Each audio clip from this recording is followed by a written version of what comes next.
और रवि की शादी के वक्त रवि के पास कुछ नहीं था। रेहाना, तुमने मुझसे शादी करके एहसान किया है। मुझसे ज्यादा तो तुम कमाती हो।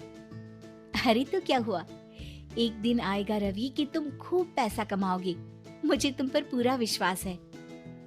रवि और रेहाना खुद को स्टैंड करने के लिए पूरी मेहनत करते। रेहाना, मैं नौकरी नहीं करना चाहता हूँ।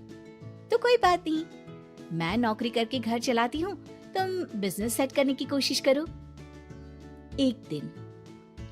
रेहाना, तुम जानती हो, मैंने जो विज्ञापन बनाने वाली कंपनी खोली थी ना, उसे बड़ी ब्रांड का ऑफर आया है। अब हम लोगों के दिन प्यारे न्यारे हो गए हैं। मैं जानती थी रवि कि एक दिन तुम सेटल हो जाओगे। रवि का काम अच्छा चल जाता है।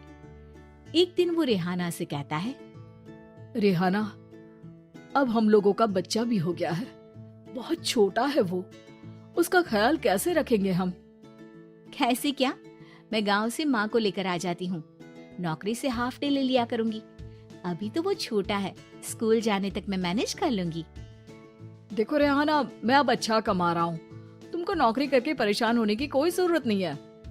अरे कैसी बात कर रहे हैं, मैं अपनी लगी लगाई नौकरी कैसे छोड़ दूं?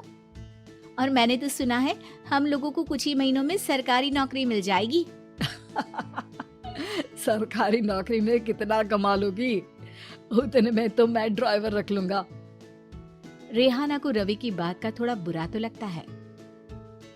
कम से कम मेरी नौकरी की इतनी बेइज्जती मत करो। भूल गए, इसी नौकरी के बदौलत तुमने अपना बिजनेस खड़ा किया है।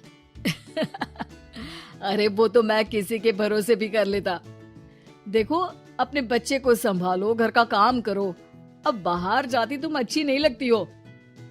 रेहाना रवि के कहने पर नौकरी तो छोड़ देती है, लेकिन अब बड़े से घर में उसकी कीमत किसी नौकर से कम नहीं होती। एक दिन रवि का दोस्त आता है। भाभी, हम लोग तो आपको तब से जानते हैं जब से आप लोग शादी होकर इस शहर में आए थे। आपकी बदौलत ही सारा बिजनेस खड़ा हुआ है। ये किस्मत तो आप ही की है भाभी। हाँ हाँ भाई, हमारी मेहनत तो कुछ है ही नहीं। अरे होगी, लेकिन भाभी की किस्मत के आगे कुछ नहीं। दोस्त वहाँ से चला जाता है, लेकिन रवि का गुस्सा 7वें आसमान में होता है। देखा कैसे बोल रहा था? अरे बिल्कुल अच्छा आदमी नहीं है ये। कैसी बात कर रहे हैं आप? प्रशांत भैया तो बहुत अच्छे इंसान है रवि। कैसे उन्होंने हमारे मुश्किल वक्त में हमारा साथ दिया था। अरे था पैसा तो साथ दिया, नहीं तो कौन पूछता है?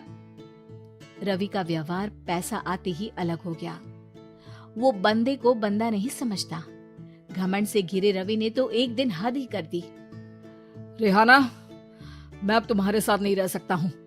क्या क्या बकवास कर रहे हो रवि? क्या कहना चाहते हो? और क्यों नहीं रह सकते तुम मेरे साथ?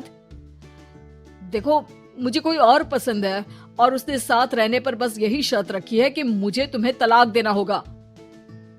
रेहाना, जो कि एक स्वावलंबी महिला थी, उसने बिना देर किए रवि को कह दिया, कोई इश्यू नहीं, मुझे पैकिंग में 4 दिन का वक्त लगेगा, लेकिन तब तक मैं तुम्हारे साथ नहीं रहूंगी।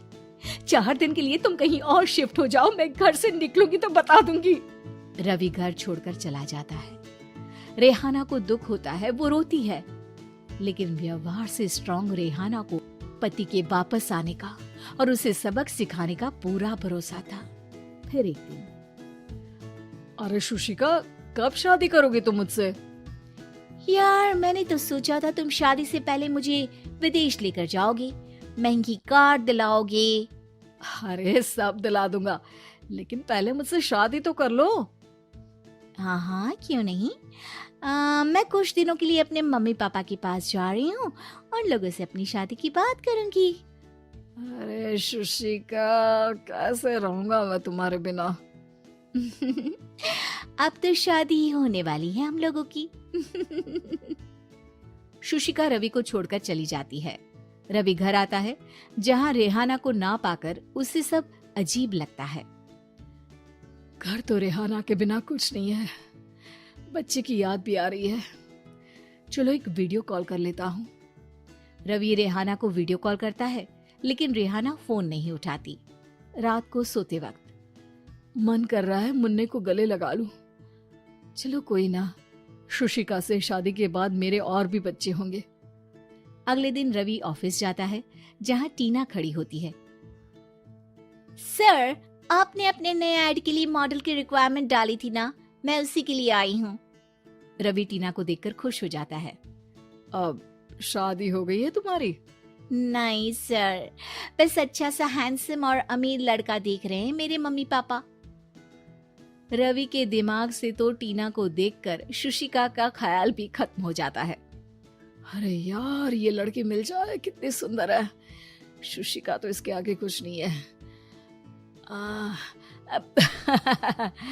क्या तुम्हें ऐसा नहीं लगता कि मुझसे मिलकर तुम्हारी ये खोज खत्म हो गई है? आप तो 2 बच्चों की पापा लग रहे हैं। अरे नहीं नहीं, मेरी शादी तो हुई थी, लेकिन बीवी को किसी और से प्यार था, मुझे छोड़कर चली गई। खैर, टीना की दोस्ती रवि से हो जाती है, लेकिन 1 महीने बाद शुशिका रवि के पास वापस आती है। मेरे मम्मी पापा तुमसे मिलना चाहते हैं, लेकिन उन लोगों को ये मत बताना कि तुम पहले से शादीशुदा हो, और हाँ, शादी से पहले अपनी सारी प्रॉपर्टी तुमको मेरे नाम करनी होगी। अरे पागल, अब मैं तुमसे शादी ही नहीं करना चाहता। भला ऐसी लालची औरत से कौन शादी करेगा? तभी वहां टीना आ जाती है। रवि, ये पागल सी औरत कौन है? देखो, तुमने ही कह दिया ना पागल, तो पागल ही है। पता नहीं कौन है, कह रही है शादी कर लो, लेकिन शादी से पहले अपनी सारी प्रॉपर्टी मेरे नाम कर दो। बोल तो सही रही है। वैसे तुम जानती हो, मेरी एक सहेली है, उसके पति ने उसे पैसा आते ही छोड़ दिया, जबकि उसको खड़ा करने वाली ही मेरी सहेली थी। और मुझे भी भरोसा नहीं है, अगर मैं भी तुमसे शादी करूंगी तो तभी जब तुम मेरे नाम अपनी सारी प्रॉपर्टी कर दोगे। अरे हाँ हाँ, क्यों नहीं, बिल्कुल कर दूंगा। रवि और टीना की शादी की तारीख तय हो जाती है। वो अपनी सारी प्रॉपर्टी के कागज लेकर शादी वाली जगह पर पहुंचता है, लेकिन वहां टीना आती नहीं। रवि टीना को मैसेज करता है, कहाँ हो? सॉरी, मैं तुमसे शादी नहीं कर सकती, मुझे तुमसे भी ज्यादा पैसे वाला मिल गया। रवि को गुस्सा आ जाता है। वो गुस्से से सारा डेकोरेशन तोड़ रहा होता है कि वहां रेहाना आ जाती है। सर, क्या हो गया? क्या डेकोरेशन पसंद नहीं आई आपको? तुम यहाँ क्या कर रही हो? मैं यहाँ की डेकोरेटर हूँ। क्या आपको पसंद नहीं आई यहाँ की सजावट? रवि दौड़कर रेहाना के गले लग जाता है। मुझे माफ कर दो रेहाना।